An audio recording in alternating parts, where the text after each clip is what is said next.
Good morning, Chairman. We're now live. Thank you, Tom. Good morning to you all and welcome to this Pensions Committee. First of all, apologies for absence. Tom? Thank you, Chairman. We have apologies from Councillor Allen and Councillor Coupland. Okay. Thank you. A bit of housekeeping. For those that don't know, there's no fire alarm scheduled, but if it does go off, then the exits are to your rear there. Meet in the car park. Could you make sure your mobile phones are off?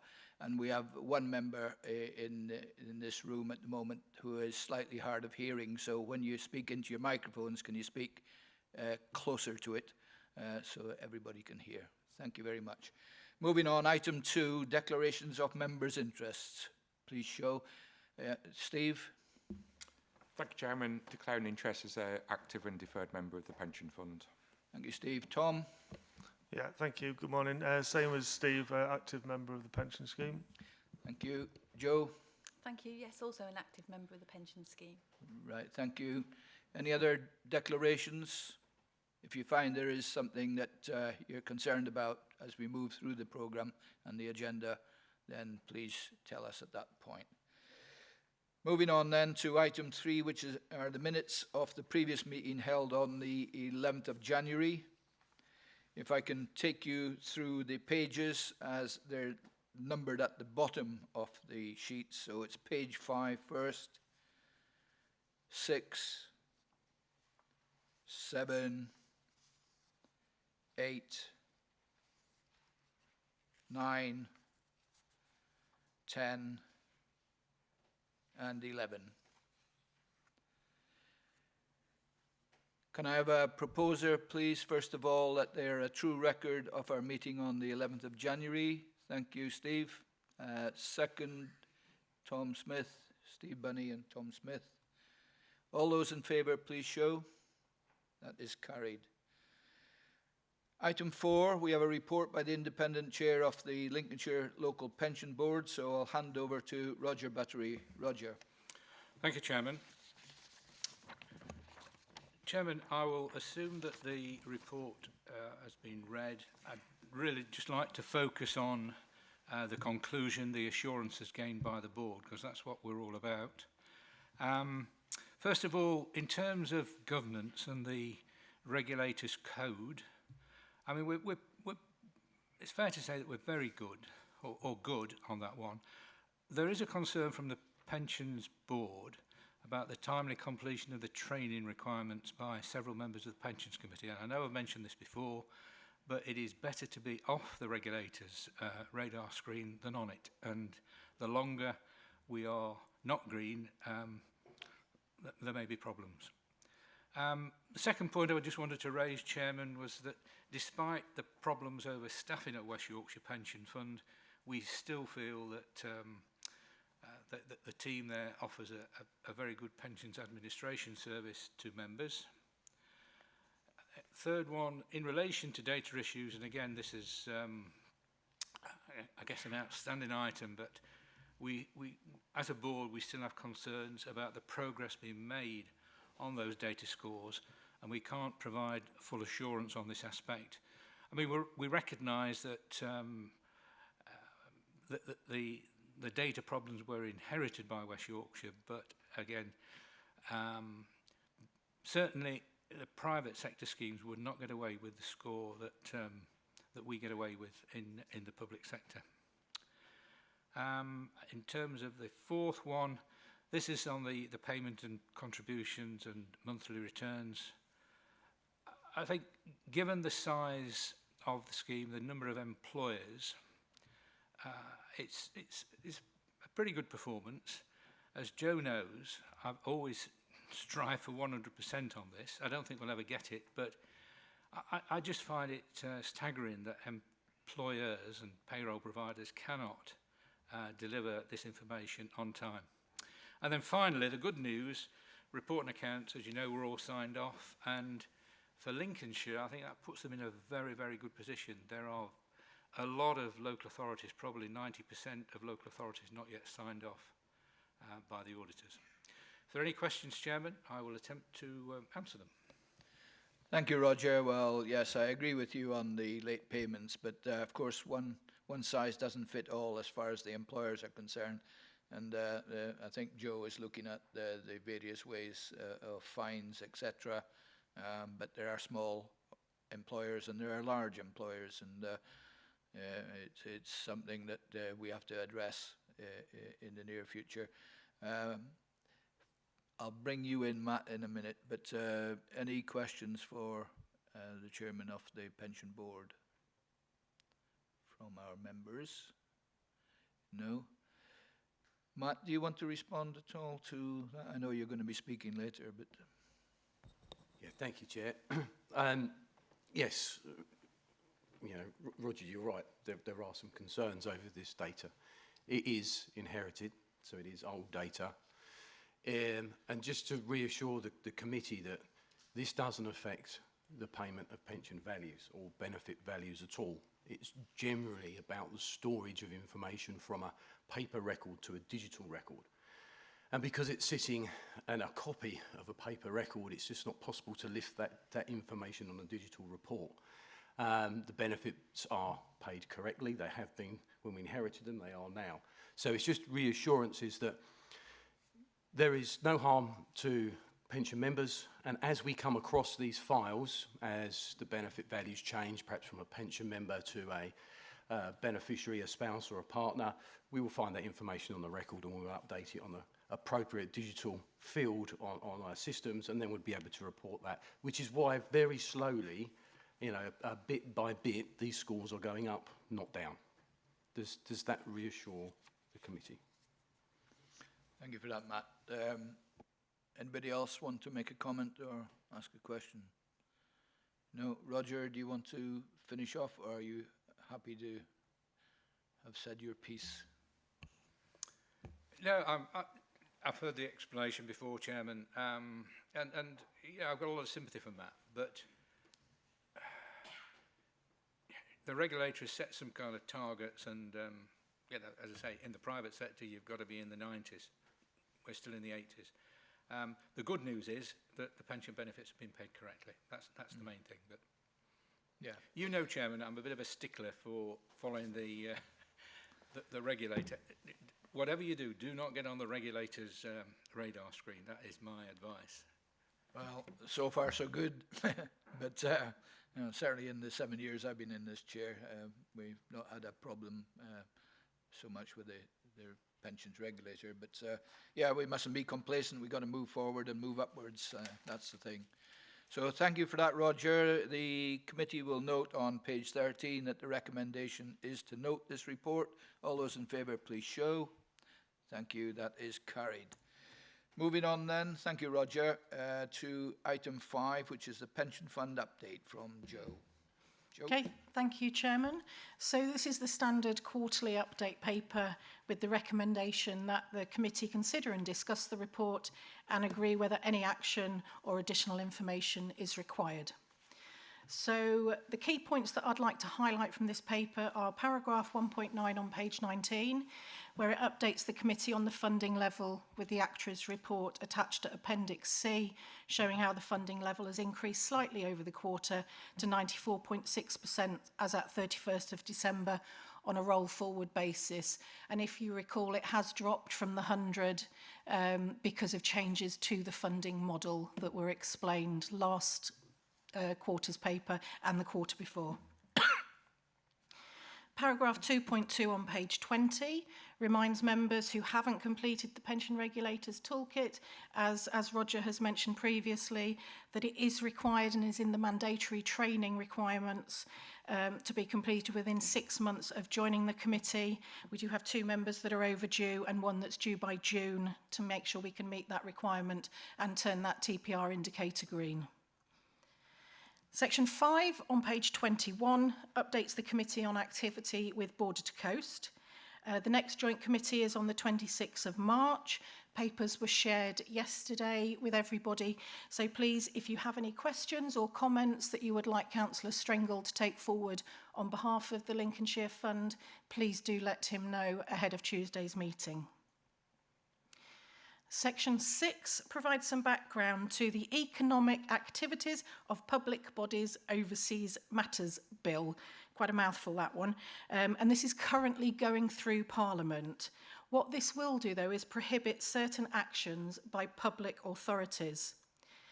The key points from the bill are set out in paragraph 6.2, but the main one being that the bill will prohibit public authorities from making a decision to invest or divest based on its moral or political opinion of the actions of foreign states abroad, or on the opinion of any pressure groups which are seeking to influence the committee's decisions.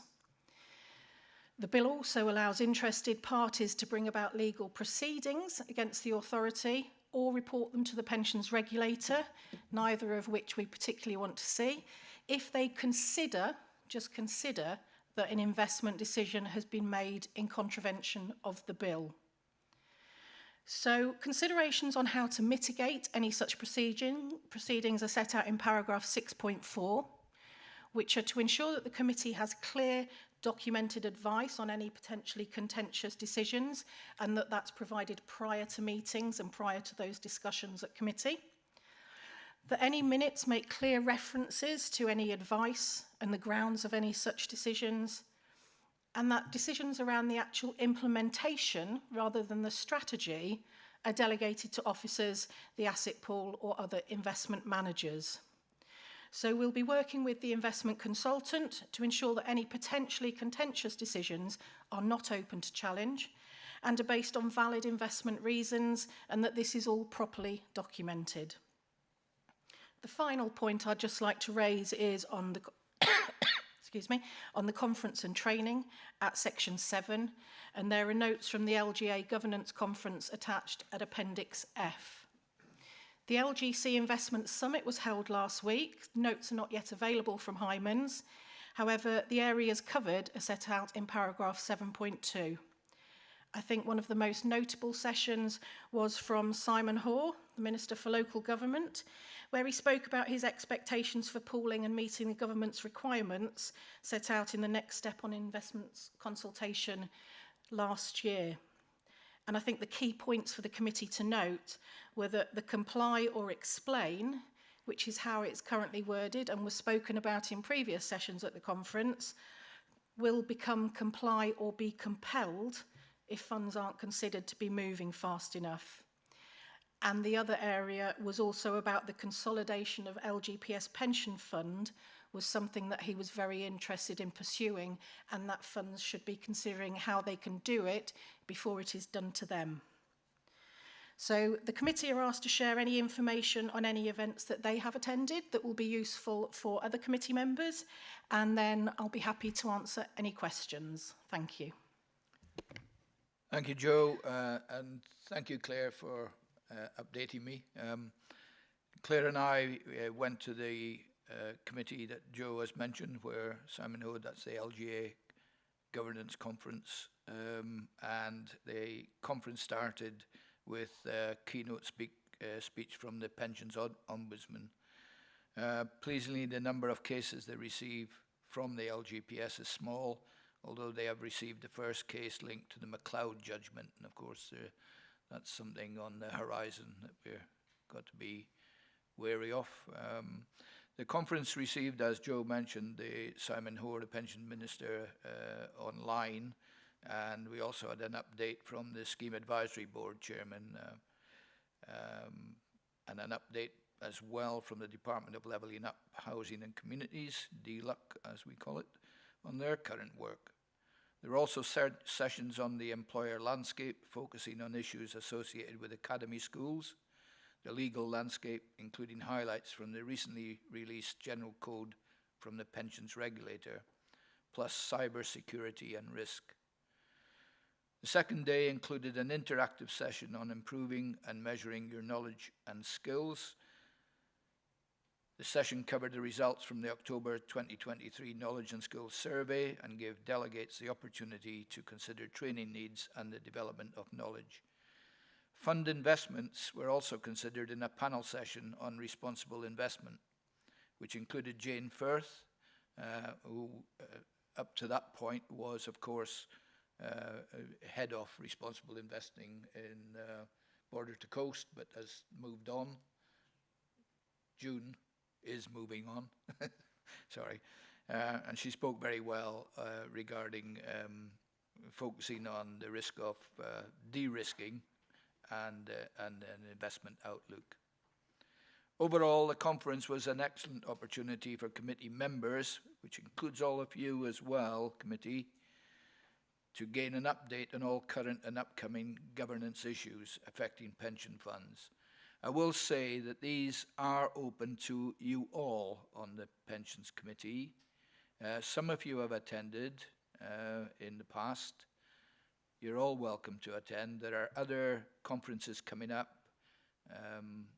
One's at the Belfry, one's at Gloucester, and the other one's Carden Park, which has just gone actually, hasn't it? Yeah, Carden Park. I couldn't go to that due to other commitments here. So I'll say no more. If you do want to go, I will be going to the Gloucester one. The Belfry I can't go due to other commitments again, which you may know about. Please either see Joe or John in the pensions department, and John will book you in for your accommodation and register you in the conference. They are worth going to. There's an old thing called CPD, you know, continuous professional development, which I had to do when I was an IFA. I think it's part of that you should actually attend these conferences. Have you any questions for Joe? Yes, Tom. Thank you, Chairman. It relates to point 6, and it would just be to clarify this in my own mind.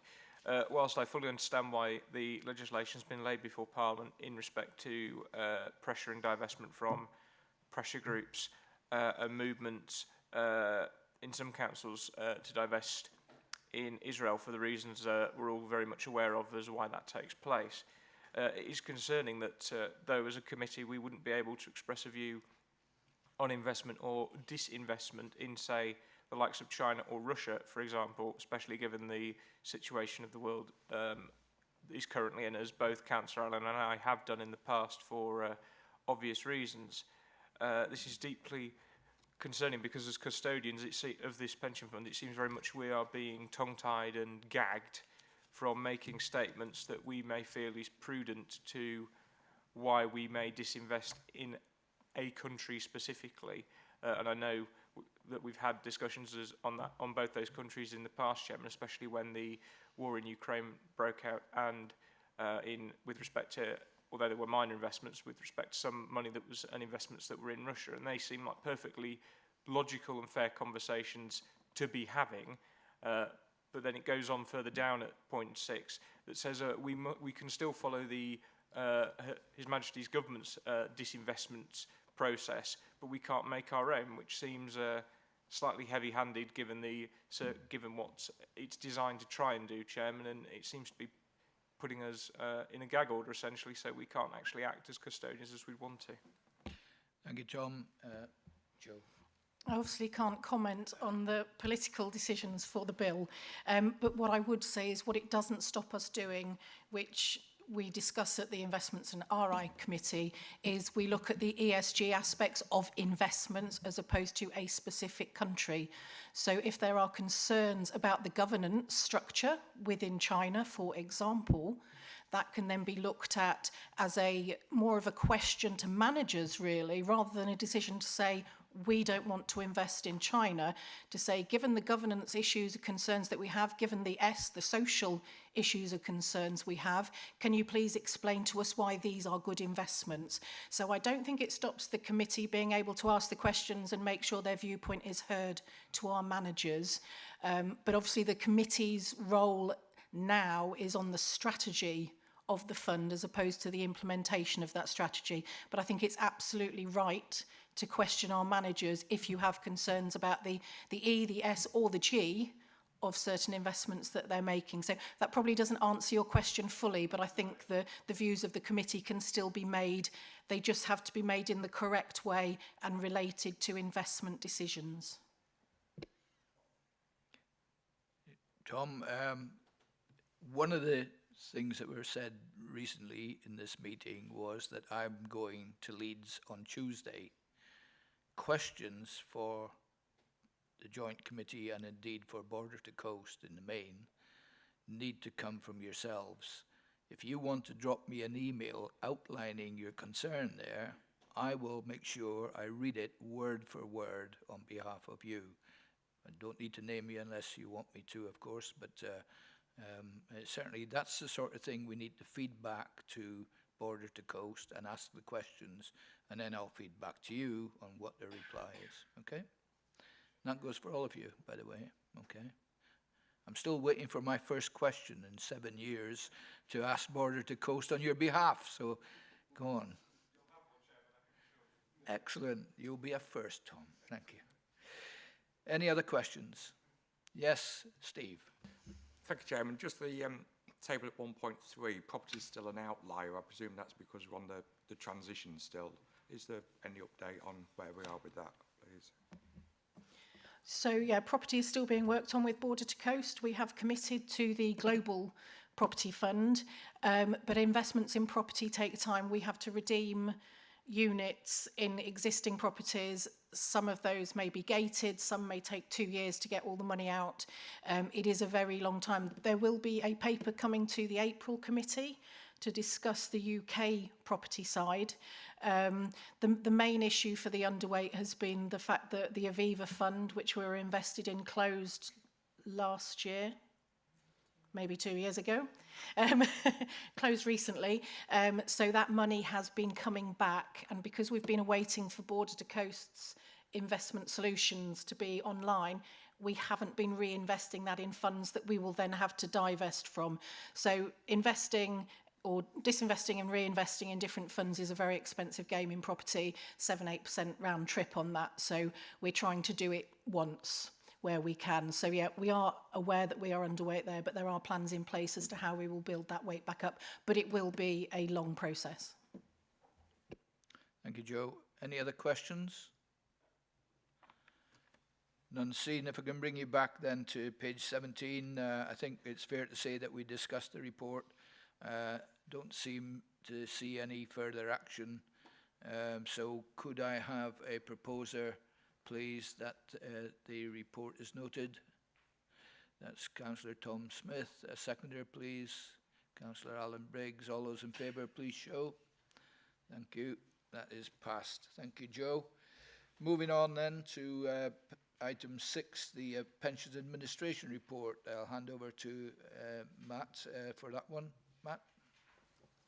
Thank you, Chair. This is a report from West Yorkshire for the Pension Administration period 1st of October 23 to the 31st of December 2023. The first point really to bring to your attention is about our KPIs. The full KPI list can be found on Appendix A. Broadly, very successful, large volumes processed within the time limits that were set. There have been several failures over that period. We've listed them here in the report. I won't go through everyone one by one, but I'll broadly group them, if I may. First of all, deferred benefits set up upon leaving. It's a non-priority piece of work. We always ensure the statutory requirement is met, and that is that we notify a member on leaving employment that they have a deferred benefit with Lincolnshire Pension Fund. This piece of work is actually setting up the values, calculating the values and sending them a second communication of the value of the deferred benefits. Because it's not about putting benefits into payment, that second piece of work is often delayed. And it is something that gives way at times of high volumes of work where we may have other things like estimates, retirements, annual benefit statements. The things, the KPIs related to transfers, primarily into funds, that's a transfer between an LGPS fund and Lincolnshire, whether it's coming into or out of the fund, and transfer quotes as well, and transfer payments. These were all paused last year through no fault of the admin authority or the administrators, but the government actuarial department revoked all factors used in these calculations and were very slow to provide a replacement set of factors, which meant we couldn't provide any of the processes. We couldn't complete them. They have since provided this information, and obviously now we have a stockpile of work to do. It's quite complicated these days, these interfunds and transfers, quite technical, and we're recruiting to those teams and training them. That has slowed our output.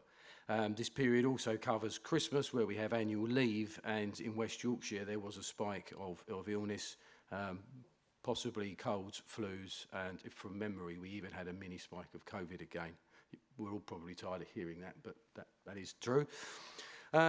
Pension estimates was something that is not normally a failure in the KPIs, failed because we had a large number of requests from a couple of bigger employers. We're talking several hundred per employer, where they were running redundancy campaigns and flexible retirement campaigns.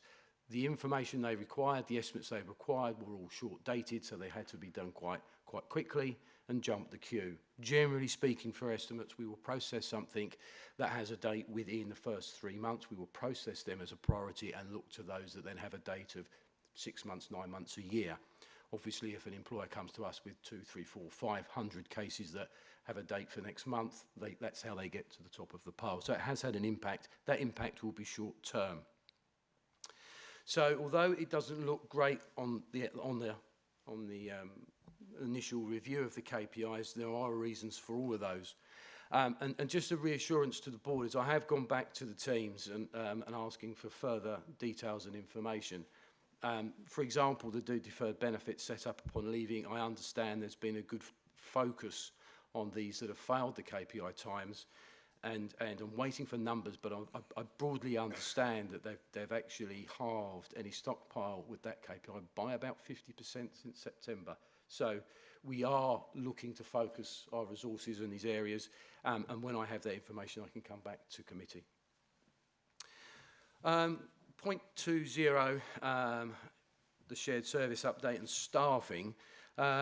It is a concern. We do run with vacancies, but I would also reassure the committee that we are creating roles. And when I started about 2 years ago, I believe we had something like 196 full-time roles within West Yorkshire Pension Fund. That number's now 211. So we are looking to create roles to add resource to the work we do for you. In the service centre, and these are the pension officers that are primarily involved in the administration, the calculation of the benefits, we have filled 8 of those vacancies. There are still a handful, I'm not sure at the moment, 3, possibly 5 outstanding, but we've filled 8, which I think is really encouraging. The technical team no longer has a vacancy. We have filled that, and the employer relations team also no longer has a vacancy, and we actually recruited from our pension board, which is quite good, at least somebody with some knowledge as they hit the floor on first day of employment. 2.2, no audits were for Lincoln have been performed. And looking ahead at point 2.3, all I'd say is we are on course. Our projected costs, which are £18.58 per scheme member.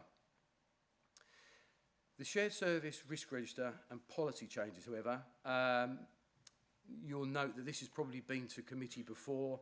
We are looking at a refresh at the shared service agreement.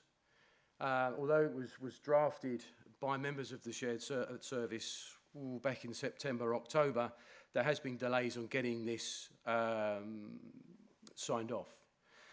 Primarily it's been sitting with West Yorkshire Legal, I'm afraid, but what we've done to try and speed the process up is we've now looked for an independent legal opinion. There will be a discussion next week at the shared service meeting, and quite possibly then a discussion between all shared service partners and the independent legal advisor. So hopefully we'll see that move on very quickly.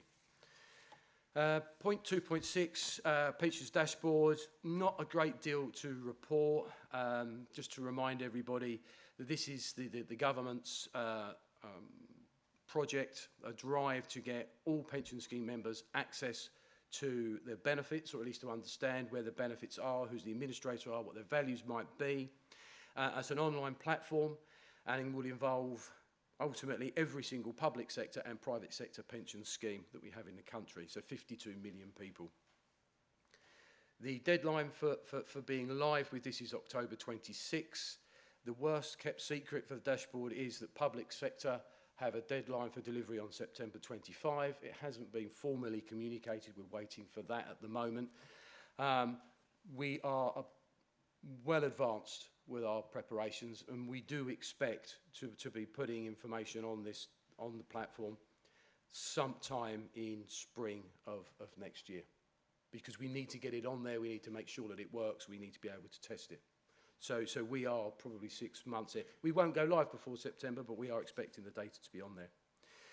Point 3, a regulatory update, just to note that lifetime allowance, which is the capital value of our pension pots, the lifetime allowance has, we'd like to say, been withdrawn. The fairer way to say it has been changed, and it does conflict with some of our scheme regulations.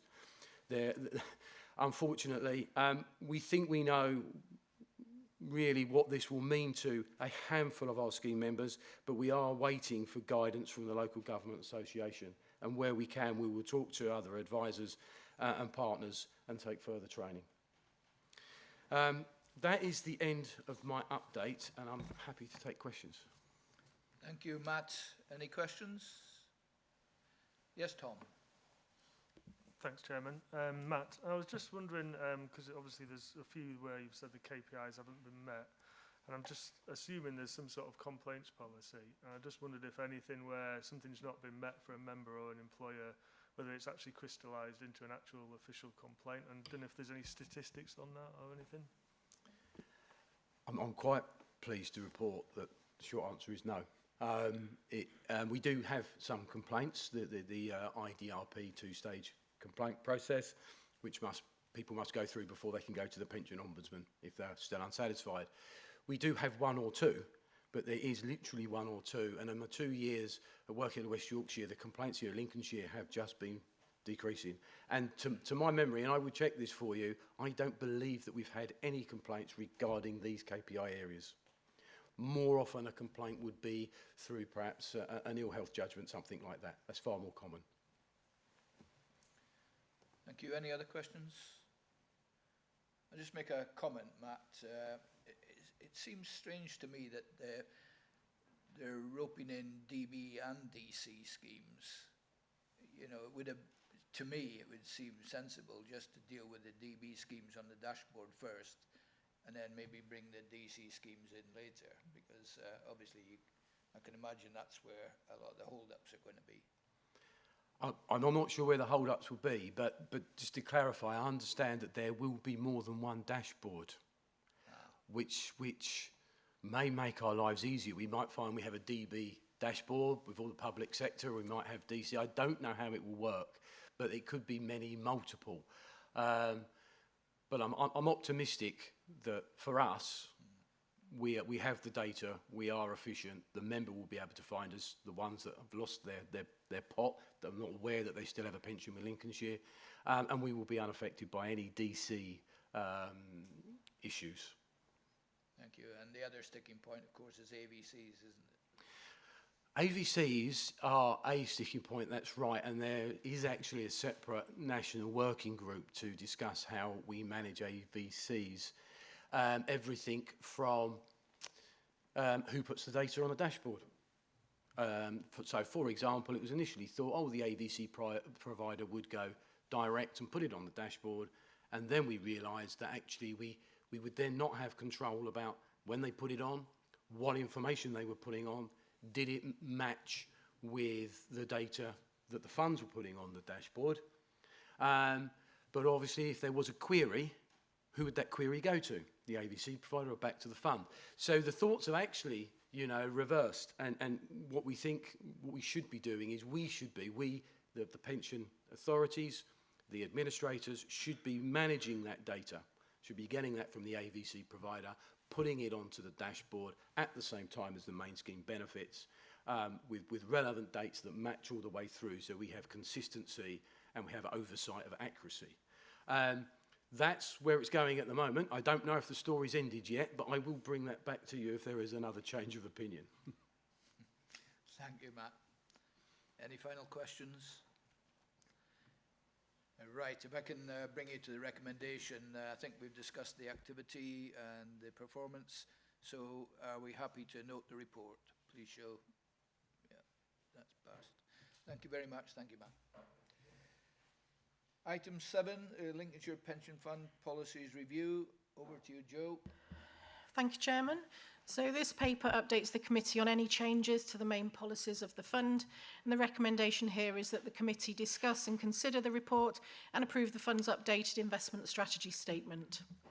So this is the annual review of the key policies that we have, covering the investment strategy statement, funding strategy statement, communications policy, admin strategy, governance policy and compliance statement, breaches of reporting policy, code of conduct and conflicts of interest policy, and stewardship code statement. So there is a lot in there.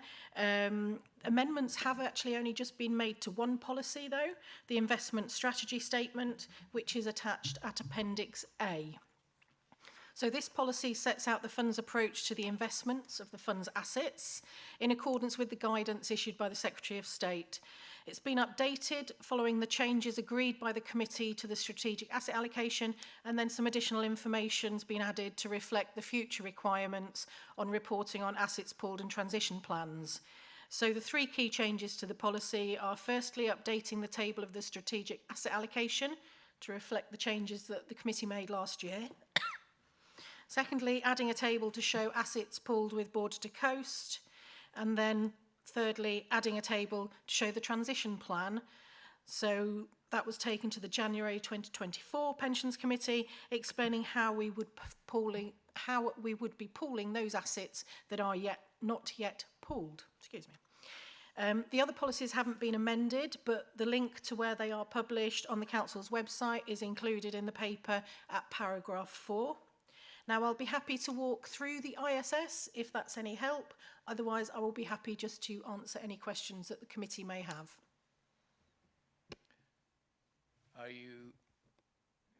Do you have any questions, first of all? Okay. Joe can walk you through if you wish, but I don't see anybody putting their hand up to suggest that, so I think if you're happy, Joe, nothing else to add to that? No, nothing further to add, thank you. Okay, thank you.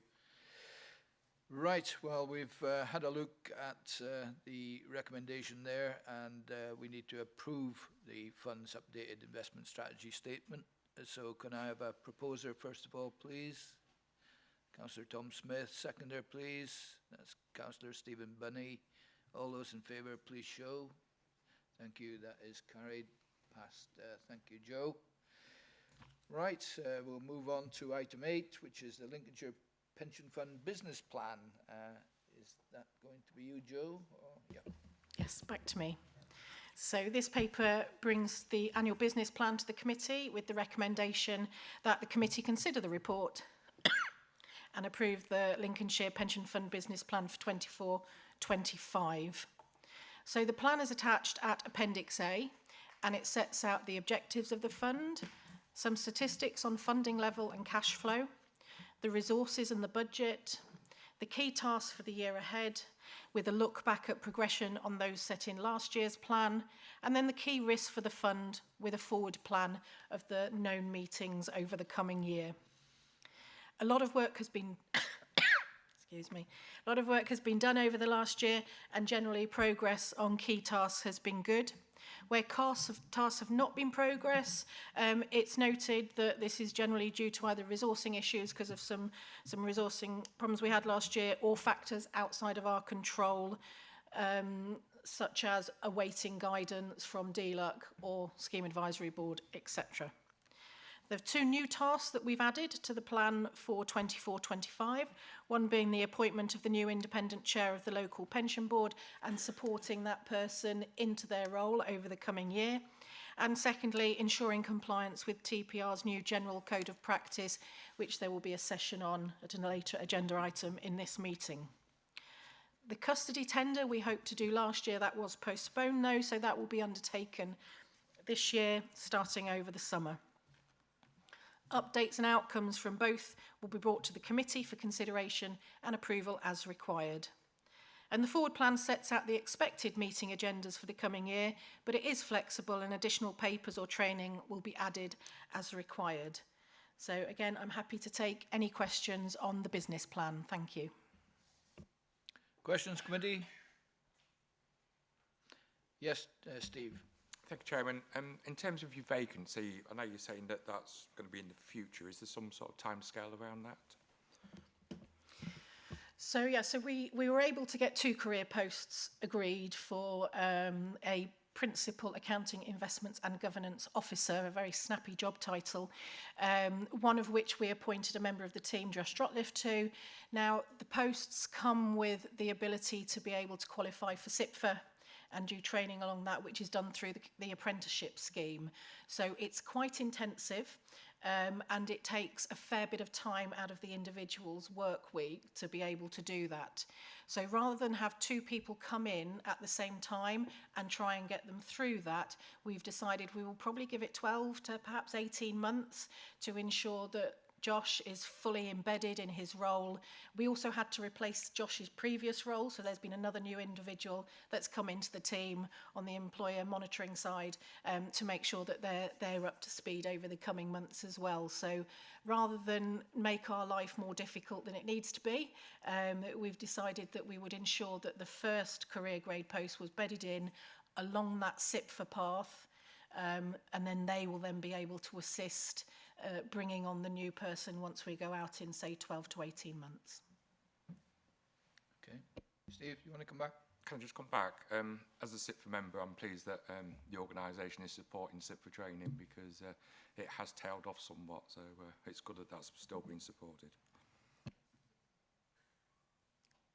Yeah, the other area that those posts will also have to do is the IMC, the Investment Management Certificate. So we've got that balance between the accounting and the governance side, but then also the investment specific side. Thank you. Any other questions? Okay, thank you. Thank you, Joe. Recommendation is not only to consider a report, but to approve the Lincolnshire Pension Fund Business Plan 24-25. Can I have a proposer first of all, please? That's Steve Larter, seconder, Councillor Alan Briggs. All those in favour, please show. That is carried. Thank you. Right, we'll move on. Item 9. Before I bring Claire in, I'd just like to welcome Rashpal Kangura, from KPMG. Over to you, Claire. Thank you very much. So the report today covers the preparation of the pension fund accounts and annual report, plus timings for the year ended 31st of March 2024. The report also brings an indicative audit plan for the fund's new external auditor, KPMG, and first introductions to the committee with the auditor. Recommendations are, and I apologise for the incorrect numbering here, that the committee note the changes required to the annual report and accounts and the statement of accounts for 23-24, approve the statement of accounting policies which are set out in the report at Appendix A, and they will be used in preparing the pension fund accounts, and note the update from the external auditor and their indicative audit plan. So looking through the report, there are 2 key dates for publishing pension fund annual report and accounts information, and they are for the annual report that it must be published by the 1st of December, and that the pension fund accounts combined with the county council's accounts must be published in draft for inspection by the public by the 31st of May. And we don't anticipate that we will have any problems in achieving these deadlines. The draft annual report will be presented to this committee at the meeting in July for your scrutiny and review. The guidance used to prepare the annual report is currently being reviewed, and all indications are that that should be with us and available very shortly. This will apply for the period 24-25, but funds are allowed, with best endeavours, to apply any of this from 23-24. And once this guidance has been received, we will review it and apply where possible and appropriate in 23-24 and in full for the following financial year. In terms of the preparation of the accounts, there aren't any changes to accounting standards or guidance set out in the Code of Practice for pension funds, so the accounts and the accounting policies for 23-24 are largely unchanged from what you saw last year. For 23-24, KPMG have been appointed as the fund's external auditor, and work on the pension fund audit began in February this year. A copy of their indicative audit plan is attached at Appendix B, and Rashpal, the partner for the pension fund, will introduce KPMG, explain their plan, and answer any questions that you might have about the audit.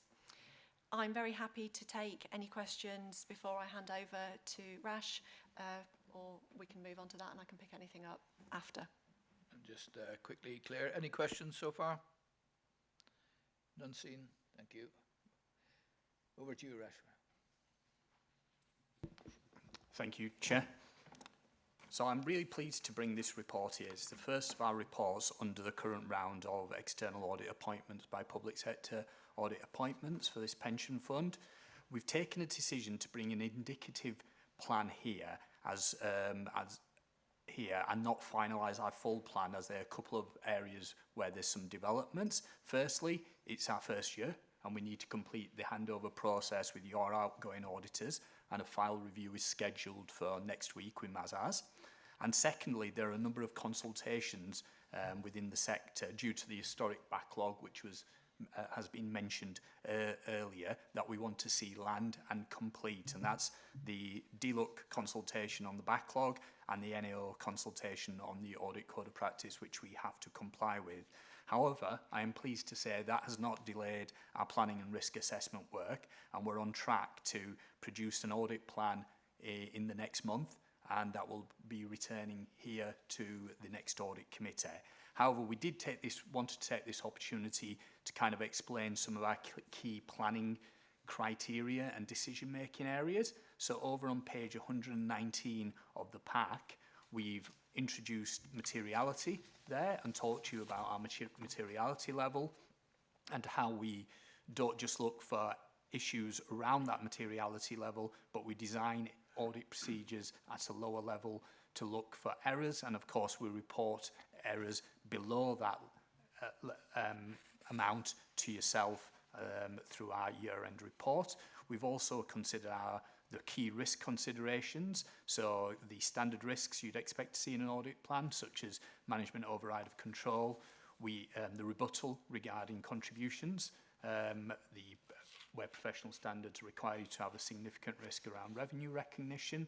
We've talked about other areas you'll be familiar with, such as investments. The one area which is slightly new and different is probably the final area on page 119, and that's general ledger migration. So the council migrated to a new general ledger on the 1st of April 2023. So one of the risks that poses is the information that's transferred from the old ledger into the new ledger is not complete, or that it's inaccurate. So we undertake a programme of work to ensure the opening balances on your new ledger are the closing balances on your old ledger. So that's something that's probably slightly unusual, but that's because of the general ledger implementation. We then talk about our audit fees on page 120 of the document. There's an increase there, although that should be well trailed because it was part of a public sector audit appointments fee consultation late last year. And finally, we confirm our independence because we're required through ethical standards and various other standards to be independent. I'm happy to report we've got no other fee relationships or any other relationships as a firm that we need to report to you. I'm happy through you, Chair, to take any questions. Thank you, Rashpal. Any questions from committee? Steve.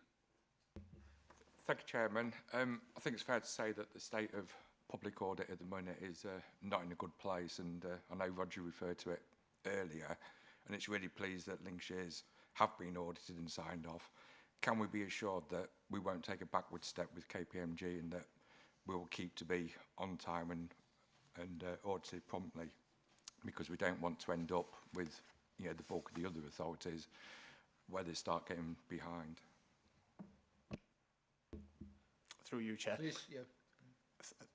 Yeah, absolutely. We've got the resources in place to start the work as we have started here and complete the work. Clearly, audits come across issues, but the key thing is there we have a clear line of communication with officers to resolve issues and issue an audit opinion in good time in accordance with the required deadlines. Thank you. Okay. Any other questions? None seen. Thank you, Rashpal, for your report, and we'll move back to the recommendation. We got two parts to note, but the middle part is to approve the statement of accounting policies. So can I have a proposer, please, first of all, that we approve? Steve Larter, seconder, please. Tom Smith. All those in favour, please show. That is carried. Thank you, Rashpal. Right, moving on to, first of all, item 10, which is the consideration of exempt information. I shall read it out. In accordance with Section 100A(4) of the Local Government Act 1972, the following agenda item has not been circulated to the press and public on the grounds excuse me, that it is considered to contain exempt information as defined in paragraph 3 of Part 1 of Schedule 12A of the Local Government Act 1972 as amended. The press and public may be excluded from the meeting for the consideration of this item of business. Tom, will you confirm when the press and public have left us? Thank you.